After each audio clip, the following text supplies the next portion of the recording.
ఇప్పుడు కేవలం 7999K up to 10 kgs వరకు బరువు తగ్గి అధిక బరువు నుంచి వచ్చే ప్రధాన సమస్యలను దూరం చేసుకోండి. ఆమెతో పాటు వచ్చిన త్రిష, అనుష్క ఇప్పటికీ నటిస్తూ బిజీగానే ఉన్నారు.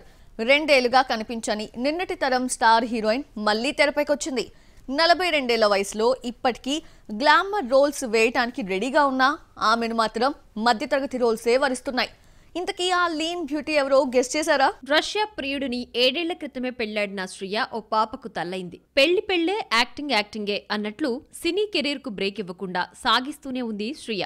అయితే 2 ఏళ్లుగా కనిపించిన Shriya Mirai trailer release event లో మెరిసింది. సూర్య రెట్రోలోని సాంగ్ లో స్పెషల్ అపీరెన్స్ తో మళ్లీ కనిపించిన సినిమా ఫ్లాప్ అయింది. ఇప్పటికీ గ్లామర్ రోల్స్ వేయడానికి రెడీగా ఉన్నా ఈ అమ్మడిని మధ్యతరగతి అమ్మాయి రోల్సే వరిస్తున్నాయి. నక్షత్రంలో స్పెషల్ సాంగ్ చేసిన గోపాల గోపాల హిందీ దృశ్యంలో హౌస్ వైఫ్ గా ఒదిగిపోయింది. శ్రియ మిడిల్ క్లాస్ రోల్స్ కి ఫిట్ అవుతుందని ముందుగా మనం మూవీతో నిరూపించుకుంది.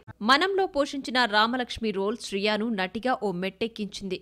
ఆ తర్వాత గోపాల గోపాల హిందీ దృశ్యం, గౌతమిపుత్ర శాతకర్ణి రోల్స్ తో హౌస్ వైఫ్ రోల్స్ కే కేర్ ఆఫ్ అడ్రస్ గా మారింది శ్రియ. పెళ్లి తర్వాత నటించిన RRR, దృశ్యం 2 హిట్ అయినా ఛాన్సులు దక్కలేదు. ఆ తర్వాత 2 ఏళ్ల పాటు గ్యాప్ లో పడిపోయి మళ్లీ మిరాయితో ముందుకొస్తోంది. 42 ఏళ్ల శ్రియ 24 ఏళ్ల పాటు కెరీర్ సాగించింది. 2001లో ఇష్టం మూవీతో తెరపైకొచ్చి ఏడాది తిరగకుండా సంతోషం హిట్ తో స్టార్ ఇమేజ్ సొంతం చేసుకుంది. ఆ తర్వాత సీనియర్స్ తో పాటు ప్రభాస్, మహేష్, NTR తో నటించిన శ్రియ 10 ఏళ్ల పాటు ఏడాదికి 6-7 సినిమాలు తగ్గకుండా నటించింది. సమంత, రకుల్ ప్రీత్ సింగ్, కాజల్ ఎంట్రీతో ఛాన్సులు తగ్గినా ఫేడౌట్ కాలేదు. ఏదో ఒక లాంగ్వేజ్ లో నటిస్తూనే ఉంటూ వచ్చింది. గత 2 ఏళ్ల గ్యాప్లను మిరాయ్ భర్తీ చేస్తుందేమో చూడాలి.